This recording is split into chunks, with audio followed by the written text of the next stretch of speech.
Do you suffer from gas? I had a recent rather severe bout, and I'm going to talk to you about how I overcame it. Of course, I'm talking about gear acquisition syndrome. And as you can tell, this is something that I've dealt with for a period of time. As you just look around and you can see that I have a lot of gear. So if you clicked on this video thinking it was talking about something else, my apologies to you, but stick with me because it'll be an interesting story. Even if you're not a guitarist or musician, I think you'll find it entertaining. If you like what you see, don't forget to subscribe and hit that notification bell to be notified when new videos are uploaded. I made a rule that I can't buy any more guitars for the foreseeable future, or amps, because I've got plenty. You can see just a portion of my collection in this video. I just don't need any more. But like anyone that has a hobby, not just as any musician, any guitarist struggles, I think, with gear acquisition syndrome. Other hobbies, guns. My roommate was into guns. When you walk into his room, you had over 10 guns lined up against the wall around the room. And a few of them were AR-15s and AK-47s. I honestly don't know the difference or the models, but he had a lot of high-powered weapons up there. That was his hobby, and he loved doing that. And you always need one more, no matter what it is. Some women are famous for wanting more shoes, purses, bags, etc. We all get the bug, whatever it is, gear or fill in the blank instead of gear, some kind of acquisition syndrome. I used to subscribe to Vintage Guitar magazine. I think it's actually based in North Dakota, I'm from South Dakota, so that was another reason, which is an interesting place for a magazine like that. But anyway, they always would have very interesting articles about vintage guitar and amps. And I learned a lot, but I got out of the habit of reading that because I'm more focused on, instead of spending time on looking at beautiful vintage gear, I'd rather spend that time on practicing and trying to improve my craft and trying to discipline myself, because getting a new guitar isn't going to make me sound any better. Playing and practicing and learning a new skill and honing my skills will. And so that is why I've decided, and plus it's the money. Although guitars, if you buy the right one, is a good investment. They do appreciate vintage guitars.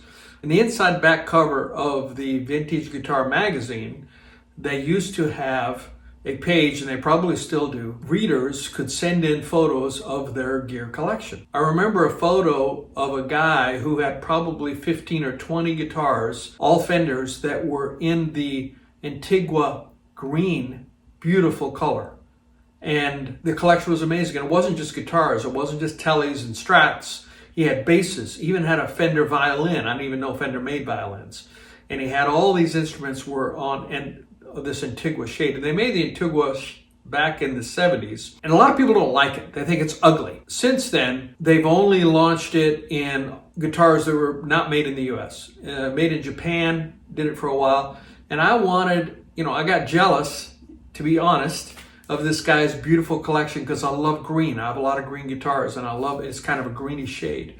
And the Antigua varies, the shade varies a lot from the green to the yellow when the years they made it. Anyway, they made that color in Japan in the aughts. And so I bought my first Antigua finish guitar, a made in Japan Telecaster. Here it is. Isn't that beautiful?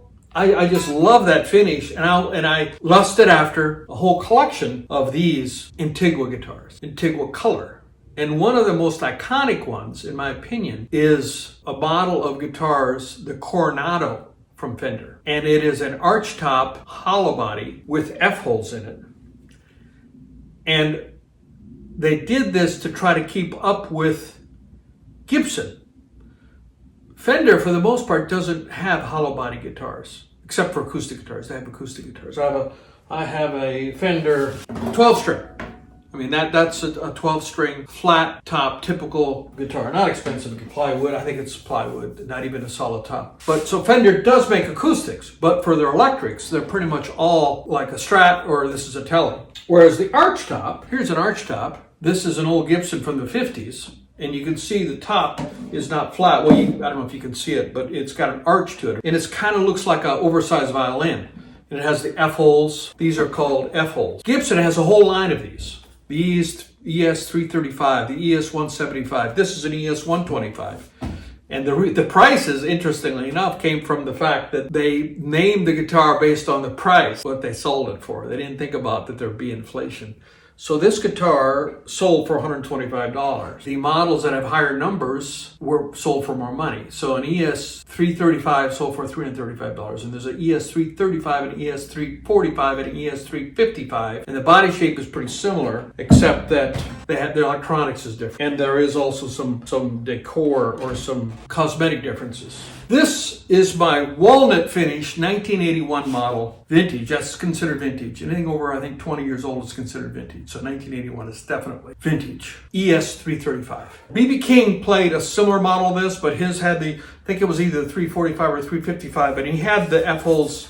He didn't want the F-holes, so he made special models where they didn't cut these in. He didn't want the feedback. So this is similar to what B.B. King played. Larry Carlton, Mr. ES335, played. Jazz guitar player. I think most famous for non-jazzers fans would know him from Kid Charlemagne solo on the Steely Dan song. It was a big hit in the 70s. Larry Carlton played that. Anyway, so this is an archtop. Here's a couple other Fenders. This is what Fender's known for. The Telecaster and the Stratocaster. These are all flat. So in the 60s, Fender wanted to compete with Gibson. And so they came out with their own model of an archtop hollow body electric guitar.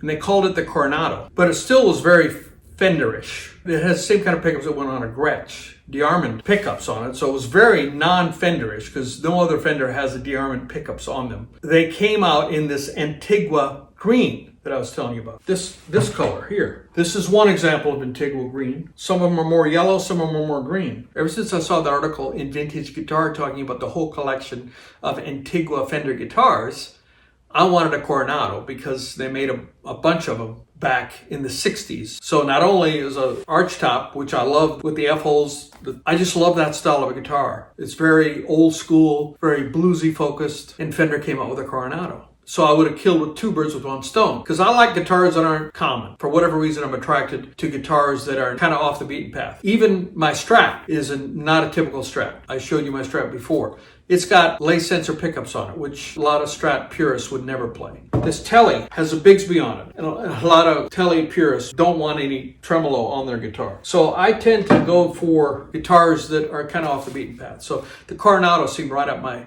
alley. So I wanted an Antigua Coronado from the 60s. They're not in high demand, so they're not, nobody wants them. A lot of guitarists think the Antigua color is ugly, so people don't want them. And I talked to my buddy Jimmy, who's a phenomenal guitar player and has played a lot of guitars. He said he's played a Coronado and he didn't think it played very well. I just don't want a guitar for the looks. I want a guitar that I can play. I mean, I'm not to the level where I'm a collector. I want player guitars. I want a guitar that I can literally play. But I also love it to be beautiful. Even though I made this rule that I can't buy any new guitars for the foreseeable future. I could. I've got the money. I feel it's a waste. And also it distracts me from my mission of improving my craft. I'd rather be studying and practicing, etc. But, sometimes shiny things attract us. And gear acquisition syndrome, that's why it's called that, because so many guitar players get lulled into that. And hey, if I get another guitar, maybe I'll sound better, I'll play better. Just really, we're lying to ourselves when we do that.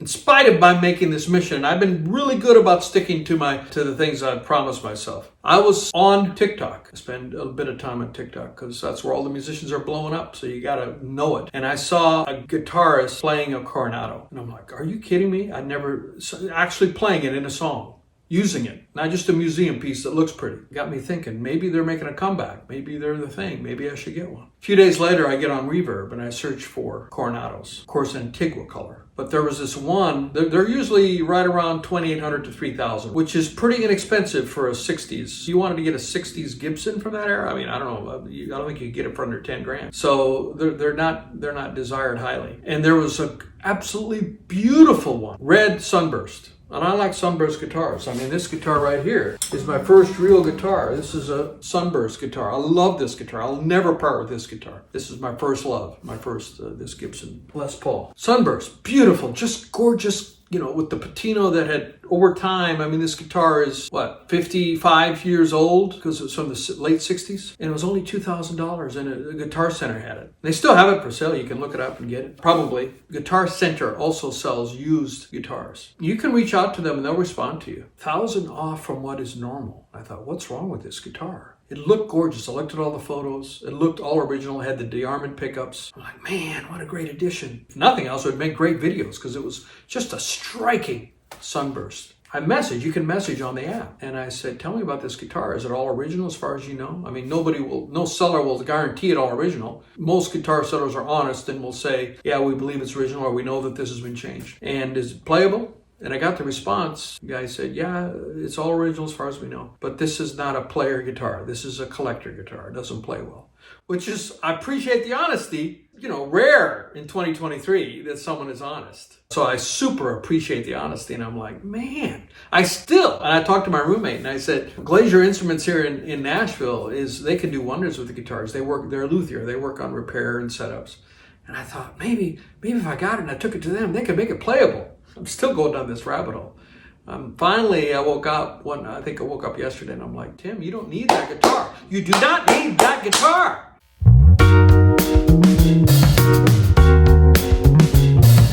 Hey everybody, this is Tim Wolf. Thank you so much for watching my video.